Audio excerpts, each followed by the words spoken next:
At saka parang gusto ko rin malaman sa kanya, sino ba talaga yung naggawa ng affidavit mo? Kasi nakita ko yung interview ni dating Congressman Mike Defensor, katulong sila eh. Sinasabi niya na they helped Gutesa drop his affidavit. So kailangan maklarify din yon. Hindi ba ang sariling gawa ni Gutesa yung affidavit? Kung hindi niya sarili, sino yung mga tumulong sa kanya na maggawa ng affidavit?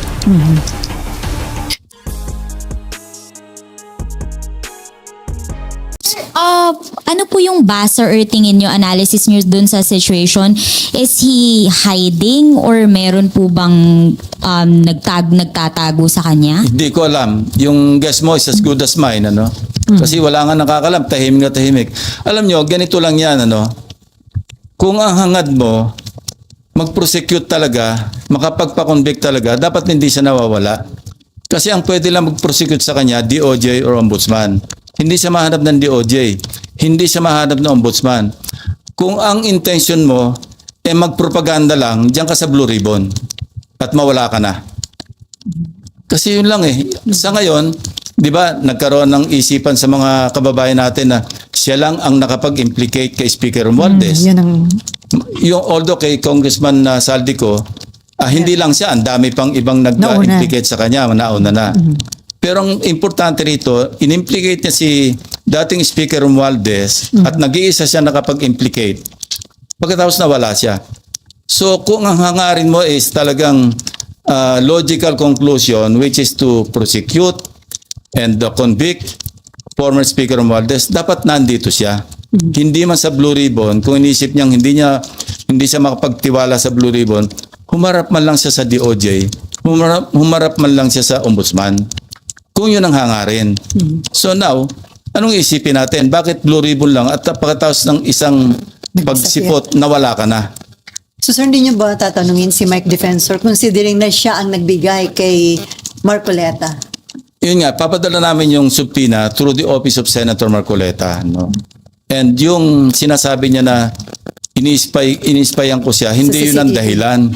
Gusto ko lang makita, kaya pinareview ko yun para makita ko, baka sakaling may nakakakilala o makikilala natin yung kasabay niyan dumating. So incidental na lamang yon na sinalubong pala siya ng staff ni Senator Marcoleta, dinala sa opisina niya, nag-stay for a while, tapos nanood ng hearing doon sa gallery hanggang sa tinawag siya 10:27 I think. But he stayed there. He arrived at around 8:27. At saka yung CCTV, this is a public place. Yung Senado. Huwag tayong magtaka. Alam na natin na merong CCTV dyan. Kayo mismo na mamonitor nyo kami pag dumarating na kami, di ba? Kaya minsan nakaabang na kayo sa second floor. So this is an open area. No?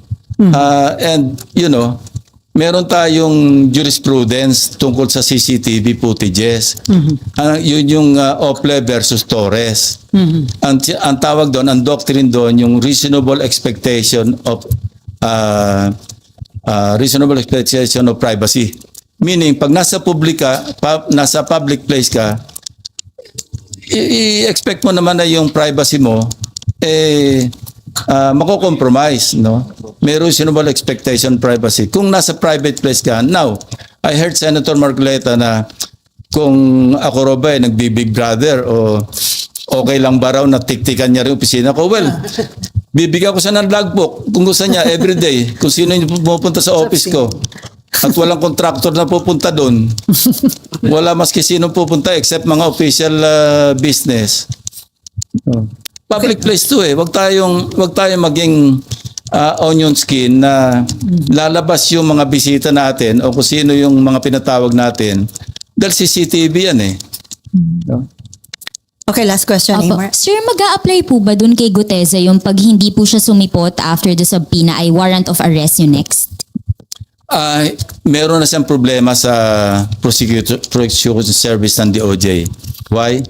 Because meron ng resolution yung RTC, Executive Judge ng Manila, na nagre-recommend na siya sumailalim sa preliminary investigation for falsification of documents. So, let's leave it at that. Now, hindi naman siya, ibig sabihin, pumunta siya rito on his own volition. Ano? Para gipitin pa siya na i-issue siya ng subpoena and then warrant of arrest, papakontempt. I don't want to go there. Sir, naalala ni Nimpa, si Mike Defensor din ang naglabas noon kay Ador Mawanay. So, regarding kaduda-duda No, I'd ba like to paglabas correct ni- that. Ano? Yun ang misimpression. Hindi si Ador Mawanay, si Udong Mahusay. Udong. Remember si Udong Mahusay, yun yung whistleblower against former FG. Di ba? Nung nasa safe house, ano yun, hindi kinidnap, ni-rescue ni Mike Defensor. So nawala yon as witness. Si Ador Mawanay, ewan ko kung sinong sirari ng ulo na nag-recruit, ano, nag-invento ng mga account numbers na meron kaming $700 million daw dalawa ni ERAP, no? Na in several foreign banks, and ano lang to, trivia. I myself, kasi nag-alala ko noon, baka mamaya dinipositohan nila ako ng pera sa Hong Kong na i-withdraw nila lang na para maipakita lang na meron akong account na ganong kalaki sa Hong Kong. So ako mismo nagkusang loob noon, I wrote the regional director of HS HSBC. No, hindi. Ano ito? Hong Kong. Yung isang bangko. Anyway, na nag-reply, ang sagot sa akin, yung pattern ng account number ni Mawanay, pattern ng account number ng credit card, hindi ng bank account. Doon pa lang alam ko na nagsisinungaling siya. And by the way, Victor Corpus, siya kasi nag-handle. After 10 years or more than 10 years, he approached me through a fellow cavalier na gusto raw mag-apologize personally. And I accepted. No, nag-usap kami, sabi niya talagang, I was taken for a ride, although it took him that long to rectify and to apologize. Sabi ko, apology accepted. Even yung one major daily, yung Philippine Daily Inquirer, kasi naging subject ko ng libel case yung Philippine Daily Inquirer. No? They tried to negotiate with me do sa aming libel case. Sabi niya, any story that you want, headline or above the fold. Sabi ko, I don't want that. Ang kailangan ko lang to get back or restore my dignity. No? Maggawa lang kayo ng konting erratum, public apology, kasi talagang for the longest time, yung nagsuffer ako ng gusto. So, this is nothing new to me, yung nangyaring ganyan na nagre-recruit ng witness, nakapanira ng tao, because I've been there. I've done that. So sir, may info ka ba? Bakit si Mike Defensor ang nilapitan ni Gutesa? Tapos si Mike Defensor inilapit naman kay Senator Marcoleta. May Hindi info ba, sir? importante sa akin yun. Importante sa akin, yung aking trabaho bilang Chairman Blue Ribbon Chairman. No, yung mga side lights, yung mga distractions, yun ang nakakasira sa investigation. When somebody disrupts the proceeding, when somebody distracts yung attention, hindi tayo makapokus sa real issue, then doon tayo maliligaw. Okay. Marlon, then Camille, and then Raymond, and then Nympha. And since na-mention nyo na valid naman yung testimony niya si dahil under oath yung sinabi sa hearing, may effect pa ba sa credibility niya yung sinasabing forge? Yes, valid, pero somehow makaka-affect sa credibility niya. Kasi 'di ba sabi rin ng mga abogado, falsus in uno, falsus in omnibus, false in one, false in all. So hindi ko sinasabing hindi totoo yung sinasabi ni Gutesa sa kanyang affidavit o sa kanyang pagsasalaysay sa Blue Ribbon Committee. Pero hindi ko rin sinasabi na solid yung kanyang credibility kasi siya mismo nagsabi nang tanongin siya na siya mismo nagpa-notaryo ng kanyang sinumpang salaysay. So alin dyan ang totoo, alin ang hindi. Hindi na natin alam. And doon din, pag hinimay natin yung kanyang statement, minsan box, minsan maleta, no? Tapos parang hindi kakasya doon sa sinabi niyang isa o dalawang vans, yung iba SUV, hindi kakasya yung 46 na maleta, parang hindi kakasya doon.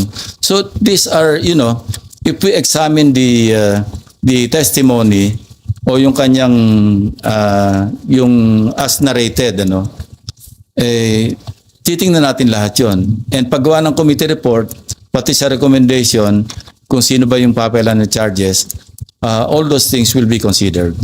Sir, tinry niyo po bang lapitan o kausapin si Senator Marcoleta since siya yung nagpresenta? Baka siya yung dapat mag-exert din ng efforts to locate yung witness niya. Hindi kami nag-uusap eh. Sir, Basta papadala ko lang subpoena sa office niya. Bahala siya kung gusto niya produce niya. sir, is there a need to invite then si Mike Defensor and then another si Hindi Congress? na, madidistract lang eh. Let's focus on the issue at hand. Ano? Ang issue rito, flood control anomalies. Mga ghost projects, substandard na projects, hindi lang flood control, pati yung buong national budget natin apektado. Pati yung buong bansa natin apektado. So let's not be distracted by the presence of Mike Defensor, kung sino-sino man. Ako, I'd rather stay focused on the issue at hand. How about sir, si Congressman Eric Yap na binanggit din ni Gutesa dun sa affidavit niya? Well, we can send the invitation to him through the speaker, no? Kasi incumbent naman siyang congressman. Sir, balikan ko lang yung very important witness. Gaano siya kahalaga dun sa Mahalaga. sa Pasig? Mahalaga. Wala. Ibang details, sir. Pwede ba? Basta mahalaga. Sir, yung kay Gutesa po, kung hindi po siya a-attend or kung umattend po siya at walang magko-corroborate ng mga sinabi niya, will it end his presence? Ibig ko sabihin, tutuldukan niyo po ba? Considering na dati po kayong investigador. Yeah, kung wala na siya may dadagdag at yung say-so niya lang, allegation lang na mag-isa, mukhang mahirap ang stand-alone eh. So, maski ba sino, halimbawa si Sally, nag-volunteer mag-witness, sinabi niya, nagbigay siya ng pera kay President Marcos, tapos hinto siya doon, papaniwalaan ba natin si Sally? Dapat. Nang wala siyang pangsuporta man lamang na ebidensya doon sa kanya sinabi. Yeah. Sana kung meron siyang resibo o nakapagtabi man lang siya ng maski yung post-it na 48 million at dinala niya, eto nga nakapagtabi ako ng isang post-it. No? Na mukhang post-it talaga nung araw, hindi yung ginawa lang ngayon ha. So, yun, mga notes. Alam nyo, nung investigador ako, meron kami tinatawag na investigator's notebook. Yan, ina-admit sa court yan eh. May puprobo naman na sinulat mo yan nung nasa crime scene ka na ikaw nagte-take ng notes. Yun, valid yun. Kung meron siyang ganon, yung halimbawa, nagte-take notes siya nun, meron siyang diary na sinulat niya noong December 2024 hanggang August 2025 na nag-deliver kami rito. O kaya meron siyang sulat sa kanyang asawa, sa kanyang pamilya, magdi-deliver ako. Kasama ko si ganito. Yun, valid na valid yun. Ang lakas nun. Yung picture, sir. Well, pictures, yes. Yeah. Or, sabi ko, logbook. Maski hindi sa kanya galing, independently, nakakuha tayo ng copy ng logbook na halimbawa, January 2025. May pumasok na several vans, several vehicles, convoy, nakalag doon. Ang lakas nun. Ako, solid sa akin yon na ebidensya yon na totoo ang kanyang sinasabi. Pero ano ba, box ba? Maleta ba? At saka ang alam ko, pag naglagay ng pera at namigay ng pera nakalagay sa maleta, hindi sa akin ang alam ko, mamurahe, hindi Rimowa. Napakamahal na Rimowa. 46 na Rimowa. Alam mo ba kung magkano Rimowa ngayon? 100,000. Ito hanggang bewang niya sinasabi niya. Baka hindi lang 100,000 yon. Usually, ang mga pinamimigay dyan, mga Xiaomi. Yung kumbaga sa'yo na yung maleta na yan. Kahit Parang masira. ganon. Oh. Okay, Camille. Follow up, Maya. Baka magalit sa atin yung Chinese yan. Okay, Camille. Gagawa po ba kayo ng mga specific forensic or audit trail para po kasi sinasabi po ni Senator Marcoleta napakalaking halaga nung i-deliver kay Speaker Romualdez. Since dati po kayong investigador, sir, sa PNP. Trabaho ng AMLAC. So, I think matitrace Para po nila yan ma-establish. if they can still backtrack yung large withdrawals. Yeah. Say from kung sino yung contractor. Alam naman natin na nag-withdraw sila. Katunayan, frozen na nga yung accounts ng iba, hindi ba? And mind you, yung 5.2 billion pesos is just trickle in the bucket compared do sa mga nakikita nating billion-billion na nagche-change hands pagkakatapos sa isang proyekto.